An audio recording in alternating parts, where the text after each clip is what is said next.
नमस्कार दोस्तों, स्वागत है आपका सेंटर फॉर एम्बिशन के ऑनलाइन प्लेटफॉर्म पर। मॉडर्न हिस्ट्री की सीरीज में हम लोग पिछले लेक्चर में गोलमेज सम्मेलनों का जिक्र किया था, उनको हमने समझा। उसी क्रम में जो 3 गोलमेज सम्मेलन हमने समझे थे, उसी आधार पर आगे की चीज़ें समझनी है।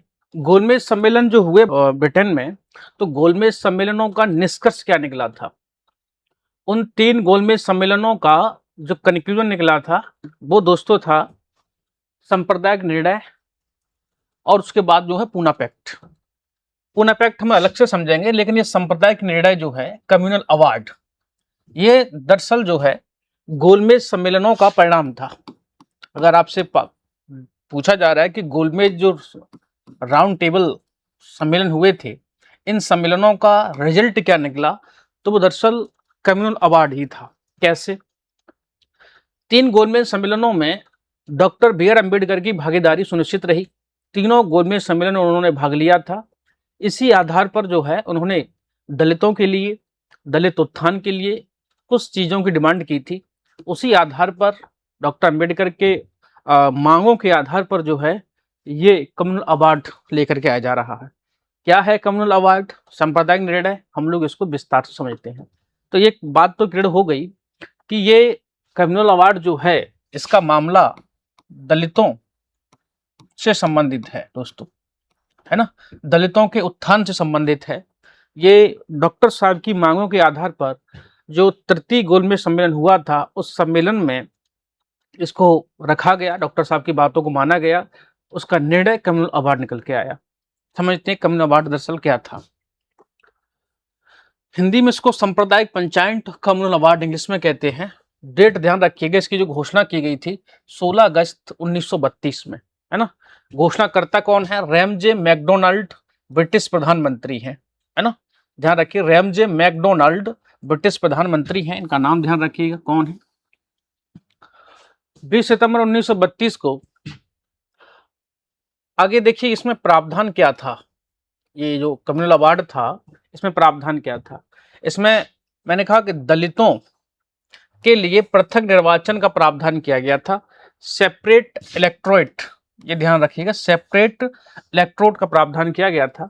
और प्रांतीय व्यवस्थापिकाओं में सदस्य संख्या बढ़ाने की बात की गई थी। अब ये जो पृथक निर्वाचन व्यवस्था है ना, इसका मतलब क्या था? तो दोस्तों इसका मतलब ये हुआ कि अगर यदि दलितों में से कोई दलित व्यक्ति यदि इलेक्शन के लिए खड़ा होता है, तो इस दलित व्यक्ति को केवल वोट दलित लोग ही करेंगे।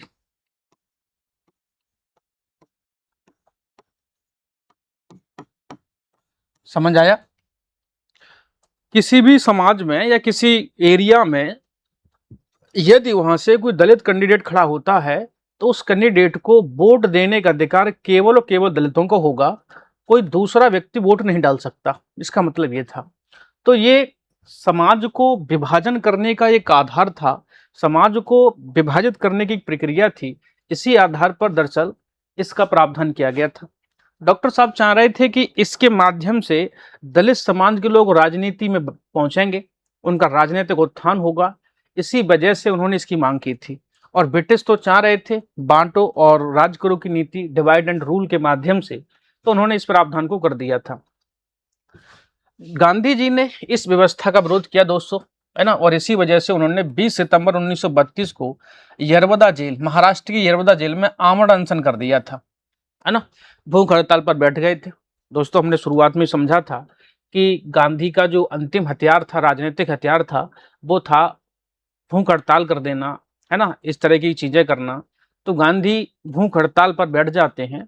गांधी जब भूख हड़ताल पर बैठे, तो डॉक्टर साहब को लगा कि यदि हमारी वजह से मिस्टर गांधी को यदि कुछ हो गया, तो ये बहुत बड़ा जो कलंक होगा एक प्रकार का, वो हमारे ऊपर लग जाएगा कि डॉक्टर साहब की वजह से जो है गांधी जी को कुछ हुआ। तो डॉक्टर साहब नहीं चाहते थे कि ऐसा कुछ हो। इसी वजह से डॉक्टर साहब तुरंत भाग करके यरवदा जेल में मिस्टर गांधी से मिलने के लिए आते हैं। और गांधी और डॉक्टर साहब के बीच में, अम्बेडकर के बीच में जो बातचीत हुई है, जो समझौता हुआ है दोस्तों, उसी को हम लोग पूना पैक्ट या पूना समझौतों के नाम से हम लोग जानते हैं। क्लियर है। तो कम्युनल अवार्ड क्या था और पूना पैक्ट क्या है, दोनों एक दूसरे से जुड़े हुए हैं। क्लियर है। पूना पैक्ट जो है इसी सांप्रदायिक निर्णय के विरुद्ध में गांधी जी के द्वारा जो अनशन प्रारंभ किया गया था, इसी अनशन को समाप्त करने के लिए डॉक्टर साहब ने गांधी से बातचीत की है, उसी को हम लोग पूना पैक्ट के नाम से जानते हैं। आगे देखते हैं। अब देखिए पूना समझौता, पूना पैक्ट क्या है। 1932 सितंबर 1932 का मामला है ना दोस्तों, ध्यान रखिएगा सितंबर।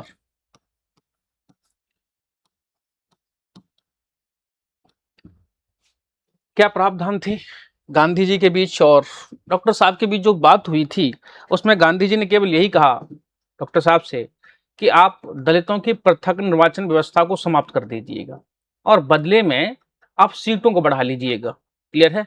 डॉक्टर साहब प्रारंभ में इस बात को मानने के लिए तैयार नहीं थे। उन्होंने गुस्से में गांधी से कहा भी था कि आपने दलितों के लिए क्या किया है, जब भी हम दलितों के लिए कुछ करना चाहते हैं आप बीच में आ जाते हैं। तो गांधी जी ने कहा कि नहीं, ऐसा नहीं है, मैं दलितों के लिए कुछ नहीं, मैं तो संपूर्ण भारत के लोगों के लिए काम कर रहा हूं। तो मामला ये था कि गांधी की इस मांग को कि पृथक निर्वाचन व्यवस्था को समाप्त कर दिया जाए, आप उसकी जगह पे सीटें बढ़ा लीजिएगा। इसी वजह से जो है उन्होंने गांधी अम्बेडकर को ये बात माननी पड़ी। तो बाद में ये पृथक निर्वाचन व्यवस्था जो थी दोस्तों, उसको समाप्त कर दिया गया था। वहां दलितों के लिए सीटों की संख्या बढ़ा दी गई थी। देख लेते हैं। तो दलित वर्ग हेतु पृथक निर्वाचन व्यवस्था को समाप्त कर दिया गया था, है ना, गांधी जी के कहने पर। उनकी जगह पर प्रांतीय विधान मंडलों में जो है 147 सीटें निर्धारित कर दी गई थी दोस्तों। ये सीटें जो है पहले 72 की समथिंग हुआ करती थी, वहां से बढ़ाकर कितनी कर दी गई। क्लियर है। केंद्रीय विधानमंडल में दोस्तों 18% सीटें दलित वर्ग के लिए आरक्षित कर दी गई थी, इस बात को ध्यान रखिएगा।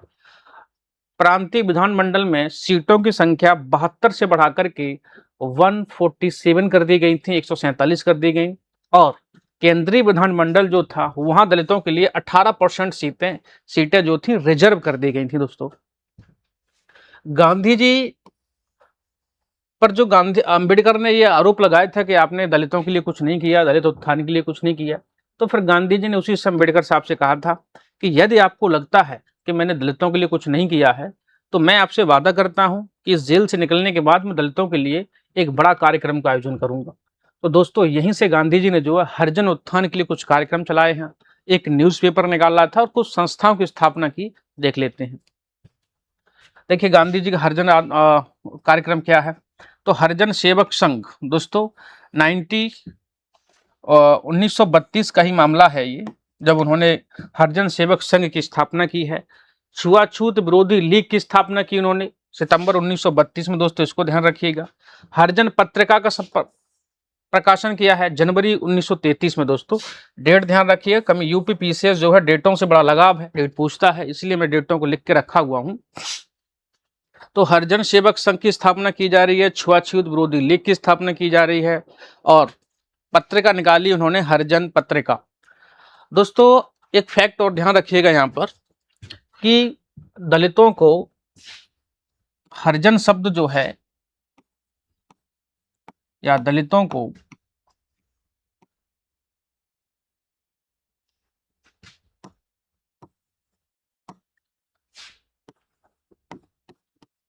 सर्वप्रथम हरिजन शब्द से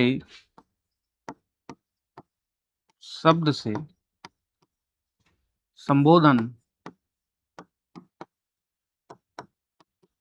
मिस्टर गांधी जी के द्वारा किया गया था। तो दलितों को हरिजन शब्द जो है मिस्टर गांधी के द्वारा दिया गया। पूछा जाता है, ध्यान रखिएगा, ये पहली बार ऐसा है। गांधी की हरिजन यात्रा देखिए दोस्तों, नवंबर 1933 से लेकर के अगस्त 1934 तक का मामला है ना। नवंबर 1933 से अगस्त 1934 तक गांधी ने जो है गांव-गांव जाकर के, जहां दलितों के क्षेत्र थे, दलितों की बस्तियां थीं, उन सभी क्षेत्रों में जाकर के इस हरिजन यात्रा को लेकर के काम किया गया। तो ये पूना पैक्ट का मामला है। आगे हम लोग देखते हैं, वर्ष 1935 में भारत शासन अधिनियम पारित किया जाता है। 19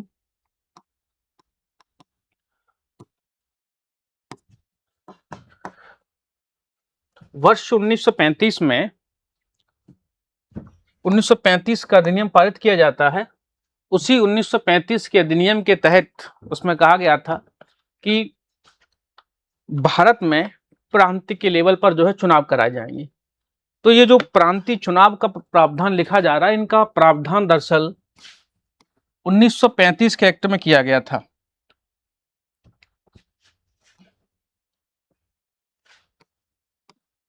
नाइनटीन 35 का जो एक्ट आया था, दरअसल इसी एक्ट में इन चुनावों का प्रावधान किया गया था। कहा गया था कि भारत में प्रांतीय लेवल पर जो है चुनाव कराए जाएंगे। तो भारत में 5 प्रांतों में जो है चुनाव कराए गए।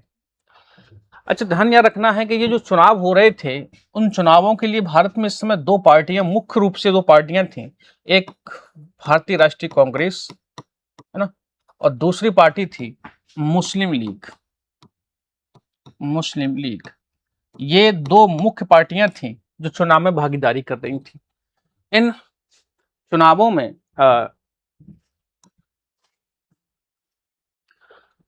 तो ये प्रांतीय चुनाव 1937 वाले थे। देखिएगा इनका उद्देश्य क्या था। हमने बताया कि 2 पार्टियां थी, 1935 के माध्यम से हो रहा था, कांग्रेस और मुस्लिम लीग थी।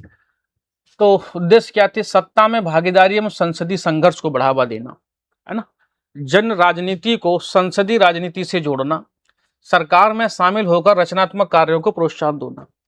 तो ये 1937 के जो प्रांतीय चुनाव थे, इनका उद्देश्य ये था कि भारत में राजनीतिक अधिकारों को, राजनीतिक जागरूकता को बढ़ाया जाए और सड़क पर नहीं, सदन में संघर्ष करने की बात की जा रही थी दोस्तों।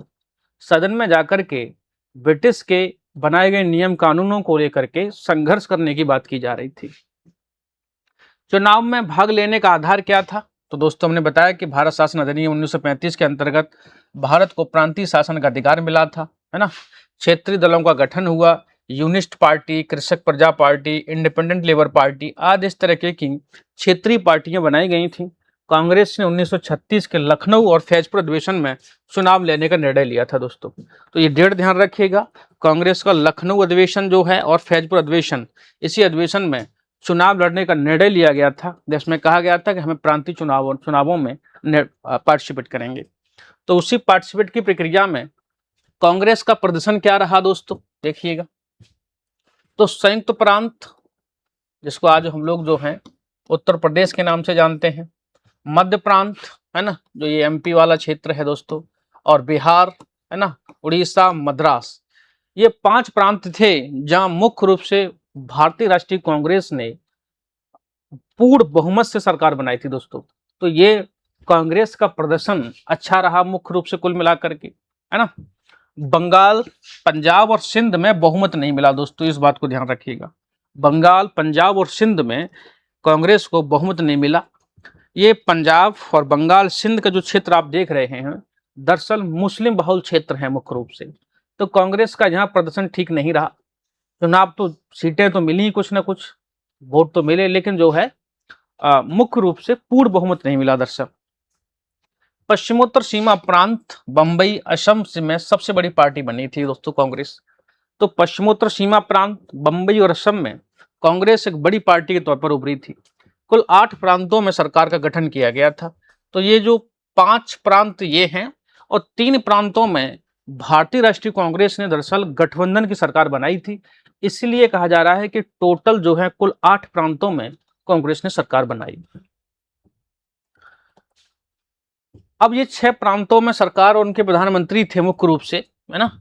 तो वहां कौन कौन शामिल था? यूपी पीसीएस में इस तरीके का सवाल आता है, आप स्क्रीनशॉट लीजिएगा। मैं बता देता हूं कि संयुक्त प्रांत, जिसको आप उत्तर प्रदेश कह रहे थे, यहाँ पर जो है गोविंद बल्लभ पंत, जो यहाँ के पहले मुख्यमंत्री बनाए जाते हैं। मध्य प्रांत में एन.वी. खरे, बाद में रविशंकर शुक्ला को बनाया गया था मध्य प्रांत में, है ना। और बिहार में मुख्य रूप से श्री कृष्ण सिंह वहां मुख्यमंत्री बने थे, प्रधानमंत्री। उड़ीसा में देखिए दोस्तों बी.एन. दास हैं, है ना। बंबई में वी.जी. खेर और मद्रास में श्री राजगोपालाचारी दोस्तों, क्लियर है। पश्चिमी सीमा प्रांत में डॉक्टर खान साहब, है ना। असम में जो है सादुल्ला, बाद में गोपीनाथ बारदोलोई, है ना। बंगाल में जो है फजलुल हक, दोस्तों ध्यान रखिए, बंगाल में फजलुल हक। और पंजाब में सिकंदर हयात खां। तो ये मुख्य रूप से यहाँ के प्रधानमंत्री या मुख्यमंत्री के तौर पर चुने गए थे। ये कांग्रेस की प्रांतीय सरकारों में उनके प्रधानमंत्री हैं। 7 प्रांतों में कांग्रेस ने जो काम किया 1937 से दरअसल 1939 तक, तो टोटल उनका कार्यकाल जो कांग्रेस का रहा दोस्तों 28 माह रहा। ध्यान रखिएगा, कमीशन ने पूछा ऐसा सवाल। 28 माह इसलिए रहा कि कांग्रेस ने त्यागपत्र दे दिया था, तो उसी त्यागपत्र के आधार पर कहा जा रहा है कि ये कांग्रेस का 28 माह तक किया गया कुछ कार्य था। देखिए अब जो इसमें क्या क्या कार्य किए सरकार ने कि 1932 के जन सुरक्षा अधिनियम के अंतर्गत प्रांतीय सरकारों को मिले आपातकालीन अधिकार समाप्त कर दिए गए थे, है ना। तो प्रांतीय सरकारों को जो आपातकालीन अधिकार दिए गए उनको समाप्त कर दिया गया था। विभिन्न संगठनों, पुस्तकों, पत्र पत्रिकाओं, प्रेस पर लगे प्रतिबंधों को हटा दिया गया था।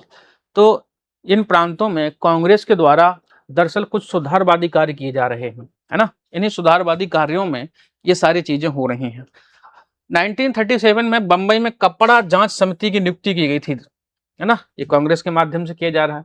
संयुक्त प्रांत और बिहार में काश्तकारी अधिनियम दरअसल पारित किया गया था। काश्तकारी अधिनियम के माध्यम से किसानों को कुछ रियायतें दी गई थी, उनको कुछ सुविधाएं देने की बात की गई थी।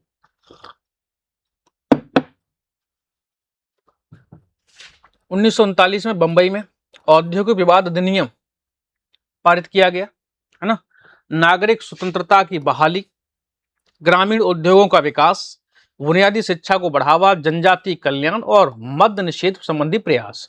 मतलब शराब और जो नशा का मामला था उनको भी समाप्त करने की बात की गई थी दर्शक। तो कांग्रेस के पहले से जो चले आ रहे रचनात्मक कार्य थे मुख्य रूप से उन्हीं रचनात्मक कार्यों का भाग है ये। ध्यान रखिएगा, नागरिक स्वतंत्रता की बहाली पर बल दिया गया था, ग्रामीण उद्योगों के विकास पर बल दिया गया, बुनियादी शिक्षा को बढ़ावा देने की बात की जा रही है, जनजातीय कल्याण करने की बात की जा रही है और मद्य निषेध संबंधी प्रयास ये भी किए जा रहे हैं। आगे देखिएगा, 8 प्रांतों में सरकार के द्वारा जो त्यागपत्र दिया गया, तो इस त्यागपत्र का कारण क्या था दोस्तों, यही कारण हमें समझ लेनी है ना। तो देखिएगा कि सितंबर 1939 में द्वितीय विश्व युद्ध प्रारंभ हो गया दर्शक, जिसको हम लोग सेकेंड वर्ल्ड वॉर कह रहे हैं। तो ये सितंबर 1939 में प्रारंभ हो गया था।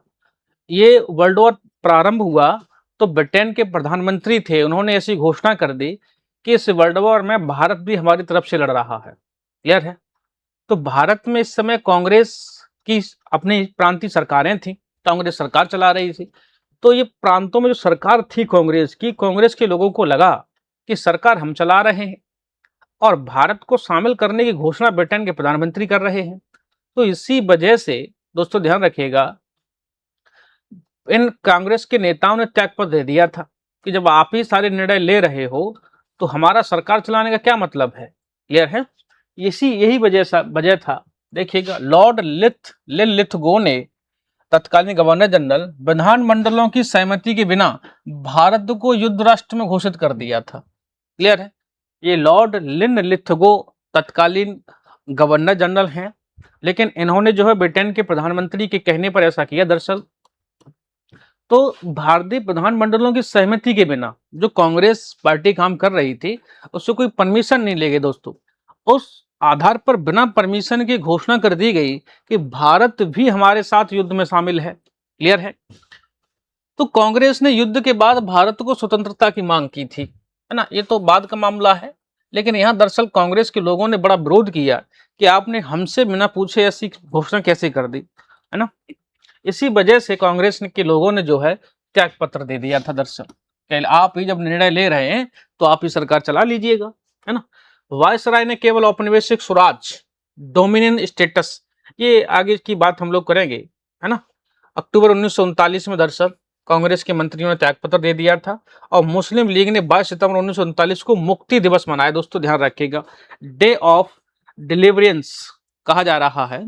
जब कांग्रेस के लोगों ने त्यागपत्र दिया तो मुस्लिम लीग को बड़ी खुशी हुई, इसलिए उन्होंने मुक्ति दिवस मनाया। ये ध्यान रखिएगा। क्लियर है, मुक्ति दिवस। चलिए आगे की बात करते हैं। तो दरअसल ठीक है, हम लोग आज तक यहीं कंप्लीट करते हैं, आगे की बातें हम लोग जो है अगले क्लास में करेंगे। ठीक है, धन्यवाद।